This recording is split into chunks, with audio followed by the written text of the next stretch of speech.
Hello students, in this video we are going to learn about standard 8th science unit number 6 sound. Okay, page number 62 la irukra problem number 2 paakalam. Idu vandu solved problems da. Okay va? A sound has a frequency of 5 Hz. ஒரு sound இருக்கு, அந்த sound ஓட frequency கொடுத்திருக்காங்க 5 Hz and a speed of 25 meter per second speed கொடுத்திருக்காங்க. So speed of sound கொடுத்திருக்காங்க. Then what is the wavelength of the sound? நம்ம என்ன calculate பண்ணனும்? இந்த சவுண்டோட wavelength எவ்வளவு ஆக நம்ம கால்குலேட் பண்ண போறோம். So first நம்ம போயிரலாம் solution. So question நல்லா படிச்சிட்டு given term என்ன கொடுத்திருக்காங்கன்னு பார்க்கணும். அது கொடுத்தாதான் நமக்கு என்ன கால்குலேட் பண்ணனும்னு தெரியும். So first நம்ம எழுத போறது given. So given என்ன எழுத போறோம் பாருங்க, frequency கொடுத்திருக்காங்க. So frequency ஓட லெட்டர் நமக்கு தெரியும் n. So frequency n is equal to 5 Hz. n is equal to 5 Hz. Okay. And speed of 25. எவ்வளவு ஸ்பீட்ல அது போகுதா? Speed of sound. Speed of sound. Speed of sound நம்ம என்ன சொல்லுவோம்? V. V is equal to 25 meter per second.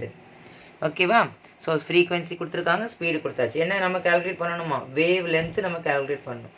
So wave length which is denoted by the letter lambda equal to question mark. ஓகேவா? இது வந்து lambdaன்னு சொல்லுவாங்க. நம்ம மூணு கொடுத்திருக்காங்க, என்ன கேட்டிருக்காங்கன்னு எழுதியாச்சு. நெக்ஸ்ட் ஸ்டெப் நமக்கு என்னது? as usual formula. So formula எழுதலாமா? So formula பாருங்க, இதுக்கு மூணுக்குள்ள ரிலேஷன் நமக்கு தெரியும். v அதாவது speed of sound, அது மட்டும் தான் நமக்கு தெரியும். So speed of sound v which is equal to n lambda. v equal to n lambda. நமக்கு என்ன கால்குலேட் பண்ணனும்? lambda. இந்த ஃபார்முலாவை நம்மளே மாடிஃபை பண்ணிக்கலாம். அதாவது v is equal to n lambda தான் ஒரிஜினல் ஃபார்முலா. இதை நம்ம மாடிஃபை பண்ணுறோம் பாருங்க, நமக்கு தேவையானது lambda தான். So lambda is equal to v divided by, இங்கே மல்டிப்ளிகேஷன் இருக்குது, இந்த பக்கம் வரும்போது டிவைட் ஆகும். So lambda is equal to v by n. Direct substitute பண்ணுங்க. v ஓட வேல்யூ எவ்வளோ? 25 metre per second divided by n ஓட வேல்யூ எவ்வளோ? 5 Hz. ஓகேவா? ஸோ இப்போ நெக்ஸ்ட் பாருங்க, இந்த ஹெட்ஸை வந்து ஹெட்ஸோட யூனிட் வந்து என்னது? ஆக்சுவலாக ஹெட்ஸும் போடலாம், அப்படி இல்லைனா 1/s நம்ம போடலாம். ஓகேவா? Both are equal. ஸோ நான் சப்ஸ்டியூட் பண்ணுறேன் பாருங்க. Lambda equal to 5 5 5 25. ஸோ 5 இங்கே மீட்டர் பெர் செகண்ட் இருக்கா? மீட்டர் பெர் செகண்ட்னா m/s. ஆல்ரெடி நமக்கு என்ன இருக்குது? ஹெட்ஸ்னா 1/s.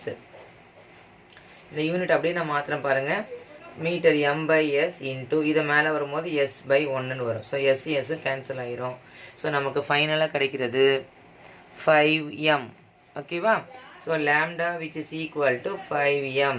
ஸோ லாம்டாவோட இது வந்து என்னது? Wavelength. So wavelength which is equal to wavelength lambda which is equal to 5 metre. So easy problem தான். ஓகேவா? ஸோ ஒன்றும் இல்லை, இந்த ஃபார்முலா மட்டும் தெரிஞ்சால் போதும். அதான் v is equal to n lambda. Then direct மாத்தி இம்ப்ளேஸ் பண்ணிட்டு we will apply it, we will get the answer. Clear children?